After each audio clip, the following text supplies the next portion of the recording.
अदालत जी आज़ादी यकीनी बणाईंदासीं। अंदरियां ऐं ॿाहिरियां हमला न थियण घुर्जनि। तइ करे वठो, असां कंहिं सियासी हुकूमत या हसास इदारे जे हथां इस्तेमाल न थींदासीं। असां अदलिया जी आज़ादी जा मुहाफ़िज़ आहियूं। सुप्रीम कोर्ट जे चीफ जस्टिस काज़ी फ़ैज़ी साजा इस्लामाबाद जे 6 जजिस जे ख़त बाबति केस जी ॿुधणे दौरान रिमार्क। चीफ जस्टिस रिमार्क्स में चयो आहे त हिक राति में शयूं बहितर नथियूं थी सघनि। कमेटी फ़ैसिलो कयो त दस्तयाब जजिस ते ॿधल फुल कोर्ट जोड़ी वञे। जस्टिस अतहर मिनल्ला चयो त एजेंसियूं वज़ीर आज़म जे मातहत हूंदियूं आहिनि। जेको कुझु थी रहियो आहे इन जो ज़िम्मेवार वज़ीर आज़म आहे। जस्टिस मंसूर अली शाह चयो त एग्ज़ीक्यूटिव इदारनि खे कंट्रोल करे।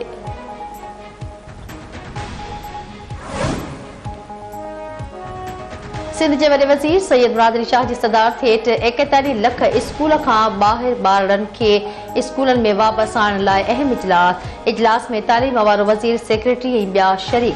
मुराद शाह चवे थो जनवरी 2024 में स्कूलनि खां ॿाहिरि ॿारनि जे बाबति रिपोर्ट शाया थी। रिपोर्ट मूजिबि 26.2 मिलियन ॿार स्कूलनि में न पिया पढ़नि। PIA रिपोर्ट मूजिबि सिंध में 7.63 मिलियन ॿार स्कूलनि में दाख़िल न आहिनि। सिंध में 7.6 मिलियन न पर 41 लख ॿार स्कूलनि खां ॿाहिरि आहिनि। सिंध में स्कूल वेंदड़ ॿारनि जो तादाद 41.2 मिलियन। तालीम सूबाई वज़ीर सरदार शाह जी इजलास की ब्रीफिंग। स्टेट बैंक खे IMF प्रोग्राम तहत $1.1 अरब मिली विया। IMF executive stand by arrangement तहत ॿियो जाइज़ो मुकमल। एग्जीक्यूटिव बोर्ड मां मंज़ूरी बाद कर्ज़ मिलियो। स्टेट बैंक मूजिबि 3 मई ते ख़त्म थींदड़ हफ़्ते में इहा रक़म नाणे जे ज़ख़ीरनि में ज़ाहिर थींदी।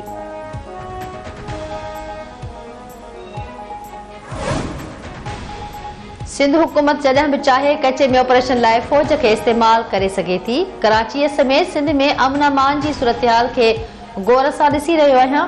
घोटकी शिकारपुर कश्मीर जे कचे वारनि इलाक़नि में ऑपरेशन जो जाइज़ो वरितो पियो वञे। घरू वज़ीर मोहसिन नक़वी जूं सखर में मीडिया सां ॻाल्हियूं। चयाईं सिंध जे वॾे वज़ीर सां मुलाक़ात थींदी। समूरनि मामलनि ते तफ़सीली गौर वीचार कयो वेंदो। नादर आफ़ीस खे शहर खां ॿाहिरि मुंतक़िल ऐं पासपोर्ट ऑफिस जो मरमती कमु मुकमल करायो वेंदो। वफ़ाक़ी घरू वज़ीर मोहसिन नक़वी नादर आफ़ीस जो दौरो करे अमलदारनि खां ब्रीफिंग वरिती।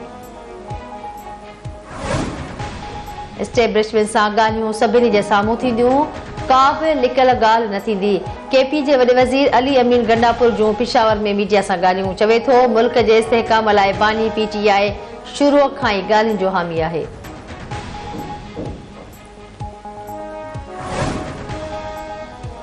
पहिरीं मई खां पेट्रोल ऐं डीज़ल जे अघनि में लाथ जो इम्कान। आलमी मार्केट में तेल जे अघनि में घटिताई खां पोइ पेट्रोल ऐं डीज़ल ₹5.08 फ़ी लीटर साहगो थियण जो इम्कान ज़ाहिर।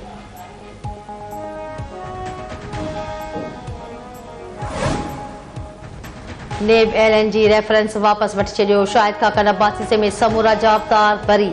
इस्लामाबाद जी एहतसाब अदालत में अॻूणे वज़ीर आज़म शाहिद खाकन अब्बासी ऐं ॿियनि ख़िलाफ़ नेब रेफरेंस जी ॿुधणी। नेब पारां LNG रेफरेंस वापसि वठण जी इस्तदा।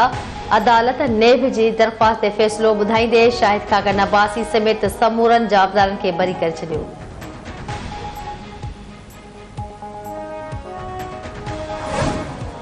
इद्दत दौरान निकाह करण जे केस में सज़ा ख़िलाफ़ PTI बानी जी अपील ते ॿुधणे दौरान ख़ावर मानिका ऐं सलमान अकरम राजा विच में सख़्त जुमलनि जी ॾेवट।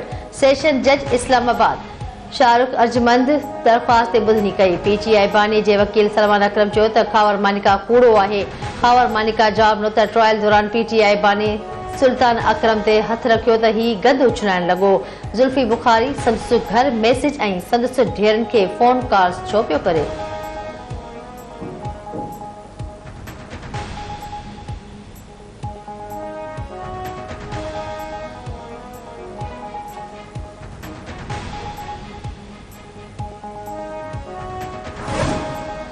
PTI खे असां पार्लियामेंट में अचण जी दावत ॾिनी आहे। जेकॾहिं हाणे बि पार्लियामेंट छॾण जी ॻाल्हि कई त उन्हनि खे को फ़ाइदो न थींदो।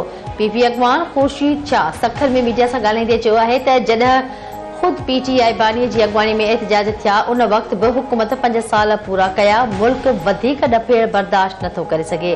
पुरअमन एहतजाज हर सियासी पार्टी जो जमहूरी हक़ आहे पर अवाम खे तकलीफ़ न थिए।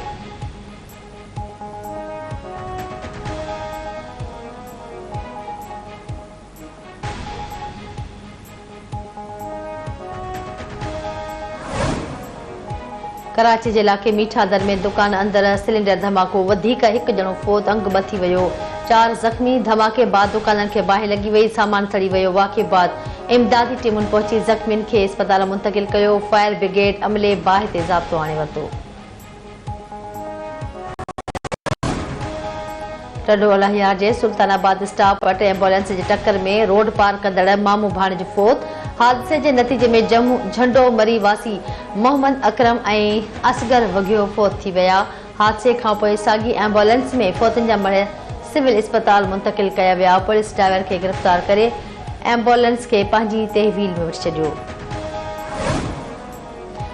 खैरपुर नाथन शाह में नादरा डिस्ट्री ऐं राइस कैनाल मां निकिरंदड़ शाखियुनि जे खाटी लाइ आबादगार जो मीर हसन खां 2 किलोमीटर पैदल मार्च सिटी प्रेस क्लब अॻे एहतजाज मुज़ाहिरो। नादरा डिस्ट्री ऐं राइस कैनाल मां निकिरंदड़ शाखियुनि जे आबादगारनि मार्च कयो। अॻवान जो चवणु हो त 8 साल गुज़री चुका आहिनि। राइस कैनाल में नादरा डिस्ट्री ऐं उन मां निकिरंदड़ शाखियुनि जी खाटी नथी सघी आहे जंहिं करे पाणी जी खोट पैदा थी वई आहे।